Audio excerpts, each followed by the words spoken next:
अस्सलाम वालेकुम, नमस्ते जी, वेलकम बैक, सत श्री अकाल, जय Shri Ram. I hope you all are doing great. मैं भी ठीक हूँ। Welcome back to my channel. मैं हूँ Saima Pirzada and you are watching Saima Pirzada reaction channel.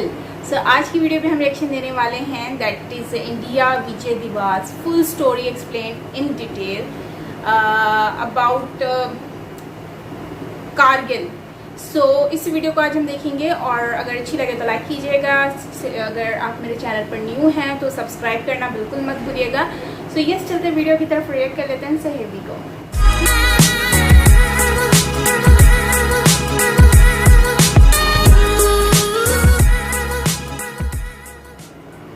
जय हिंद दोस्तों, आइए आज की खबरों को जानने का सिलसिला शुरू करते हैं करगिल विजय दिवस से निकल रही सबसे बड़ी खबर से।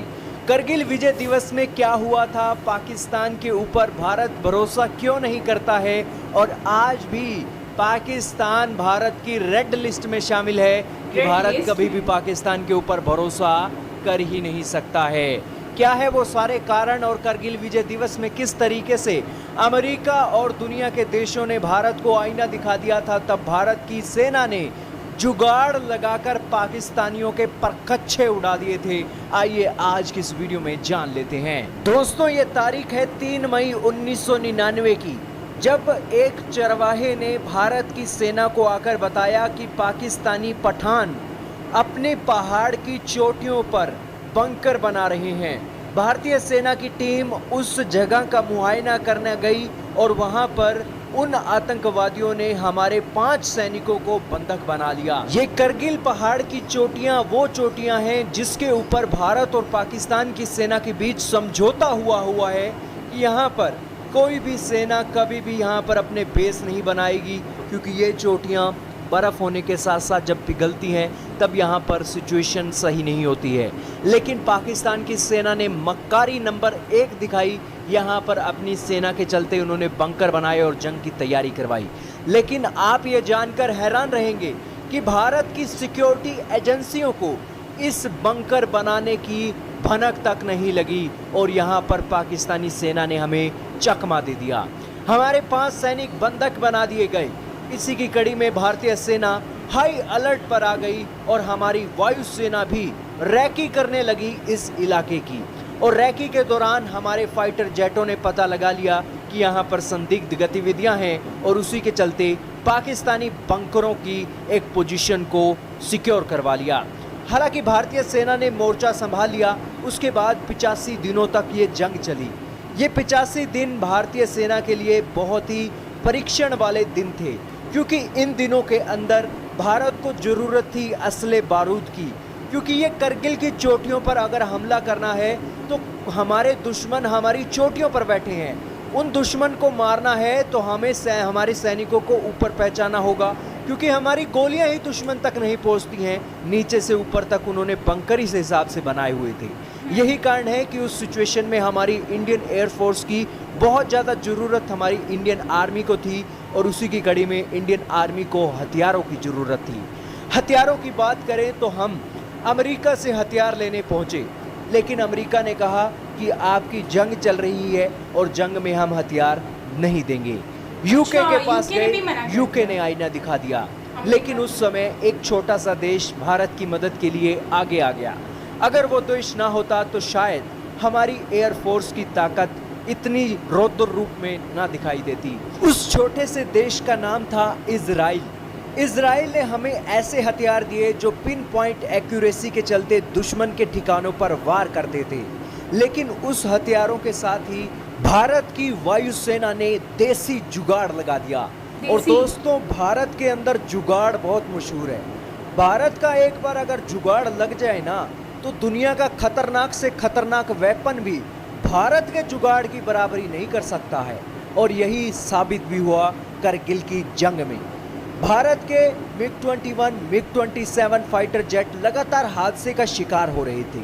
उसकी कड़ी में हमने फ्रांस के मिराज 2000 फाइटर जेटों को निकाला। हालांकि मिराज 2000 के अंदर लगने वाले बम्बों की जो लागत थी बहुत महंगी थी। करीब 2 करोड़ की लागत का एक बम पड़ता था और उस सिचुएशन में भारतीय वायुसेना का बजट काफ़ी ऊपर नीचे हो जाता। लेकिन इजराइल की मदद से भारतीय वायुसेना ने उस 2 करोड़ का ऐसा जुगाड़ लगाया कि कम लागत में हमने करगिल की चोटियों में पाकिस्तानी बंकरों का चूरा बना दिया। इसकी सिचुएशन में भारतीय वायुसेना को कामयाबी मिली और पाकिस्तान के बंकरों का एक कचुम्बर निकालकर 300 के करीब पाकिस्तानियों को भागने पर मजबूर कर दिया। बाकी का काम इंडियन आर्मी ने पूरा कर दिया और जब हमारी वायुसेना गोले बरसा रही थी तब हमारी इंडियन आर्मी चोटियों की ऊपर लगातार बढ़ती जा रही थी। जैसे ही वायुसेना बम बरसाती वैसे ही पाकिस्तानी चपड़गंजू बंकर से भागने को मजबूर होते और भारतीय सेना के गोलियों के निशाने पर आ जाते। इसी की कड़ी में हमने करगिल वॉर जीती, लेकिन पाकिस्तानी की मक्कारी नंबर 2 भी सामने आ गई। पाकिस्तान ने मक्कारी तो देखिए क्या, जब भारतीय वायुसेना और भारत की सेना से लगातार पाकिस्तानी पिट रहे थे और उनके मोर्चे लगातार छूटते जा रहे थे और पाकिस्तानी सेना भागने को मजबूर हो गई थी, उस समय अपनी पाकिस्तानी वायुसेना के हथियारों के लिए पाकिस्तान की सेना भी विदेशों के दौरे पर चली गई। अमेरिका के पास पाकिस्तानी सेना एक मदद मांगने के लिए गई, लेकिन अमेरिका ने हथियार देने से मना कर दिया। उसके बाद चीन का ऑप्शन चुना गया। चीन के दौरे पर पाकिस्तान के ऑफिशियल गए, लेकिन चीन ने भी मना कर दिया। उसके बाद घूम फिर कर जब पाकिस्तानियों की सुनने वाला दुनिया के अंदर कोई नहीं था, हालांकि भारत ने मदद मांगी थी तो इजराइल ने हमारी मदद की थी, लेकिन पाकिस्तान ने मदद मांगी थी तो पाकिस्तान को किसी भी दुनिया के देश ने मदद नहीं की थी। और इस सिचुएशन में खुद को अकेला पड़ा देखकर और अपनी नाकामियों को अपने सामने खड़ा देखकर और ये डर कि पाकिस्तान के करगिल के ऊपर ये शुरू हुई जंग कहीं पाकिस्तान को ले ना डूबे, पाकिस्तान के इलाकों को ना ले डूबे, इसकी कड़ी में पाकिस्तान के प्रधानमंत्री ने भारत के प्रधानमंत्री से मिलने की ठान ली और उस सिचुएशन में 85 दिनों बाद ये जंग रुक गई और करगिल वॉर में पाकिस्तानियों के 2700 सैनिकों की मौत हो गई। पाकिस्तान की मक्कारी नंबर 2 यहाँ पर ये थी कि पाकिस्तान ने कहा कि हमारे 700 सैनिक मारे गए हैं, जबकि भारत की तरफ से ऑफिशियल आंकड़ा जारी किया गया विद फोटो के साथ कि 527 जवान हमारे इस वॉर में शहीद हो गए। लेकिन पाकिस्तान ने कहा कि हमारे 400 सैनिक मारे गए हैं, जबकि हमारी सेना कह रही थी कि यह नंबर 700 से लेकर 4000 के बीच में है। बाद में पाकिस्तान के पीएम नवाज शरीफ ने माना कि यहाँ पर 2700 सैनिकों की एक मौत हुई है करगिल वॉर के दौरान। ये सारी सिचुएशन के बाद भारत ने यहाँ पर बिल्कुल एकदम से ये पॉलिसी ला दी कि पाकिस्तान के ऊपर कभी भी भरोसा करना ही नहीं है। अब दोस्तों यहाँ पर पाकिस्तान की मक्कारी नंबर 3 भी सामने आ जाती है। पाकिस्तान कहता है कि यहाँ पर जो चोटियों पर हमला करने वाले लोग थे वो पाकिस्तान की सेना के नहीं थे, बल्कि कश्मीरी रेबेलियन फोर्सेस यानी कि कश्मीर की आज़ादी को आज़ाद कराने के लिए ये एक संघर्ष लड़ रहे थे। लेकिन इन पाकिस्तानी चपड़गंजुओं से कोई पूछे कि अगर ये कश्मीरी रेबेलियंस थे तो तुम्हारी सेना ने इन्हें रोका क्यों नहीं? आज जो पाकिस्तानी कहते हैं कि आज का पाकिस्तान पहले का पाकिस्तान नहीं है, आज का पाकिस्तान बदल गया है, आज का पाकिस्तान शांति से बात करना चाहता है, तो दोस्तों भारत के लिए तो आज भी करगिल विजय दिवस एक एग्जाम्पल है कि पाकिस्तान जैसे सांप के ऊपर भारत भूल कर भी भरोसा कर ही नहीं सकता है। पाकिस्तान ने जो जख्म भारत की पीठ पर जो दिए हैं ना, पीठ के पीछे जो वार किए हैं, वो जख्म आज भी हरे हैं और भारत को पाकिस्तान के ऊपर भरोसा करने ही नहीं देते हैं। पाकिस्तान जैसा देश आज अपने दम पर फैसले लेता था जब पहले के समय में, तब भी उसके ऊपर भरोसा नहीं था, और आज तो पाकिस्तान पूरी तरीके से बिक चुका है चाइना के हाथों। चाइना की सरकार पाकिस्तान को चला रही है, ये आज हम गारंटी से कह सकते हैं, और पाकिस्तान के लोगों की आंखों में पर्दा डला हुआ है, जो आज ये भूलकर सोचे बैठे हैं कि पाकिस्तान को इमरान खान चला रहा है, पाकिस्तान को शी जिनपिंग चला रहा है और वेंग वी चला रहा है। पाकिस्तान के अंदर तो ये उनके दल्ले बनकर बैठे हैं। पाकिस्तान के साथ हमारी आज भी वही सिचुएशन है कि कोई भी भरोसा पाकिस्तान की सेना के ऊपर नहीं करना है। हमारी सेना अब पाकिस्तान के साथ समझौते करती है तो ऐसे नहीं करती है कि हाँ पाकिस्तान ने यह समझौता किया है तो इस पर पाकिस्तान कामयाब रहेगा। पाकिस्तान की सेना पर एक नंबर का भी भरोसा नहीं है और ना ही पाकिस्तान के ऑफिशियल्स के ऊपर है। ये करगिल विजय दिवस आज हमें याद दिलाता है कि हमारे सैनिकों ने किस तरीके से मुश्किल की परिस्थिति में चोटियों को फतेह किया था और अपनी जान पर खेलकर पाकिस्तान की सेना को हरा दिया था। आपका क्या कहना है हमारे शहीदों के ऊपर जिन्हें आज पूरे का पूरा देश याद कर रहा है? कमेंट सेक्शन में ज़रूर बताइएगा।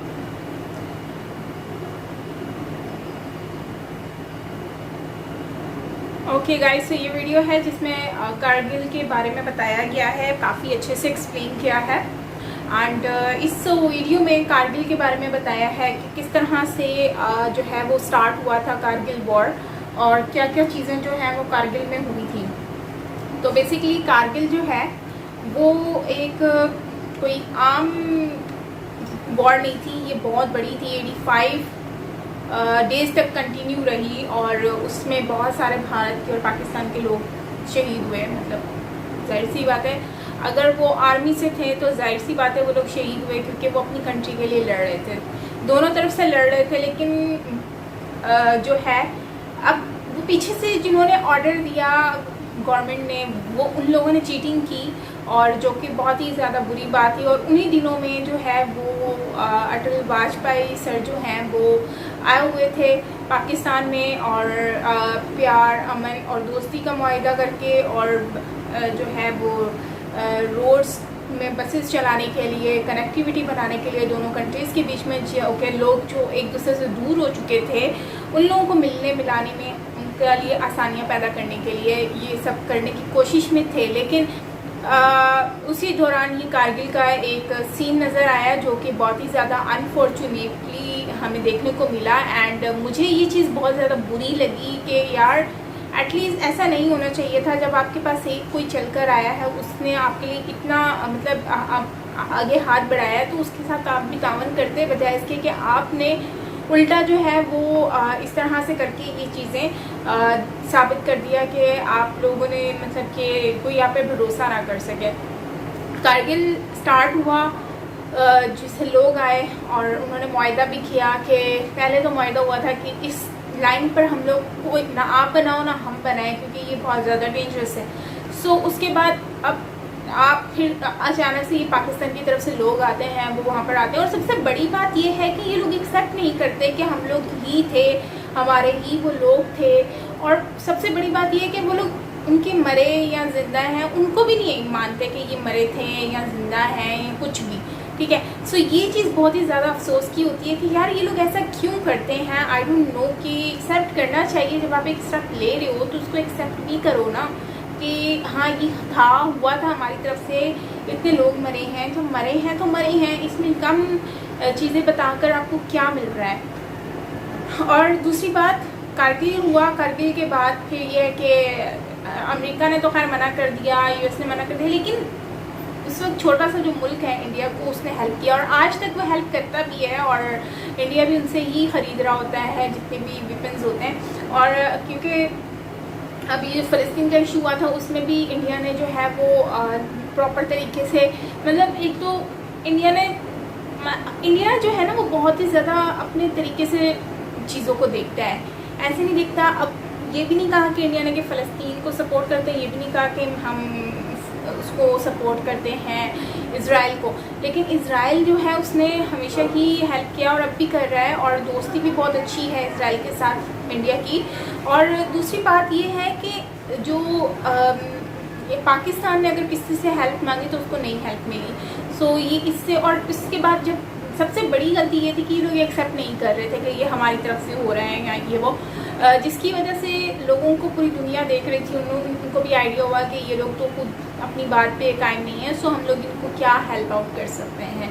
सो खैर इसमें उल्टी खाने को ही मिली है और इतनी बड़ी जंग करने के बाद हार गए और फिर हेल्प मांगी तो हेल्प भी नहीं मिली, और जिसकी वजह से जो है वो पाकिस्तान जो है वो अब आज तक कारगिल को याद किया जाता है बिकॉज ये बहुत अहम जंग थी, क्योंकि इंडिया ने बहुत ही मेहनत और बहुत ही इनकी आर्मी ने बहुत ही ज़्यादा समझ के और स्ट्रगल करके इन्होंने बहुत ज़्यादा अपना दिमाग चलाकर इन्होंने जो है वो एक जंग लड़ी है और उसको इसमें कामयाब भी हुए। और क्योंकि ये लोग राइट पे थे और राइट पे जो होता है वो हमेशा कामयाब होता है।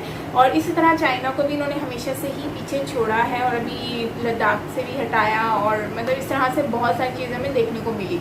लेकिन अब ये है कि इंडिया कभी भी भरोसा नहीं करेगा करगिल के बाद। जाहिर सी बात है, कोई भी कंट्री किसी पे भरोसा नहीं करेगी जब आपके साथ एक बार ऑलरेडी ये सीन हो चुका है। और अब तो कोई भी किसी भी पे भी भरोसा नहीं करता। ये तो रूल्स बन चुके हैं कि कोई भी किसी पे भरोसा ना करे और अपनी गवर्नमेंट के अकॉर्डिंगली, जैसे कि तालिबान ने कहा कि हम लोग इंडिया में नहीं आएंगे, इंडिया ने कहा ठीक है, लेकिन इंडिया स्टिल इस चीज़ पर 100% श्योरिटी नहीं रखता कि वो लोग आए नहीं आएंगे, क्योंकि 100% में से वो लोग आ भी सकते हैं, क्योंकि भरोसा तो नहीं है ना। तो इसलिए इंडिया बहुत ज़्यादा समझ इंडिया को लग गई है और इंडिया जो है वो बहुत ज़्यादा अब इस चीज़ पे एक्टिव है। सो मुझे नहीं लगता कि कभी भी इंडिया जो है इस बात पर कहेगा कि हाँ ठीक है, उसने ये कह दिया तो ठीक है। अब नहीं, अब जो है आप देख लें पाकिस्तान के साथ रिलेशनशिप भी देख लें तो काफ़ी और बुरे होते जा रहे हैं, बिकॉज के इंडिया जो है वो अब इस चीज़ पर भरोसा ही नहीं कर रहा। लेकिन जब नवाज़ शरीफ का टाइम था उस वक्त तो नवाज़ शरीफ को इस चीज़ पर फोकस करना चाहिए था, और उन्होंने उस टाइम पर अगर ये अपने समझदारी से चीज़ें सोची होती और अगर ये कारगिल ना होता तो मुझे लगता है कि काफ़ी अच्छा हो सकता था। रिलेशनशिप उस टाइम पे पाकिस्तान के साथ बहुत अच्छे इंडिया के हो सकते थे, लेकिन कारगिल हो गया। कारगिल में इन्होंने जिस तरह से चीटिंग करके सब कुछ किया और फिर एक्सेप्ट भी नहीं किया, तो उससे जो है वो पाकिस्तान की इमेज बहुत ज़्यादा डाउन कर दी गई। और जो है वो आज तक लोग जो हैं इस पर टॉन्ट भी करते हैं, बातें भी सुनाते हैं। सो ये तो होना ही था, जाहिर सी बात है। सो खैर गाइस, ये थी हमारी आज की वीडियो। आई होप कि आपको अच्छी लगी होगी। अच्छी लगी हो तो लाइक कीजिएगा, शेयर कीजिएगा, सब्सक्राइब कीजिएगा अगर न्यू हैं आप मेरे चैनल पर। मिलते हैं नेक्स्ट वीडियो के साथ। टिल देन टेक केयर, अपना बहुत बहुत बहुत बहुत सारा ख्याल रखिएगा। मैं हूँ Saima Pirzada and take care.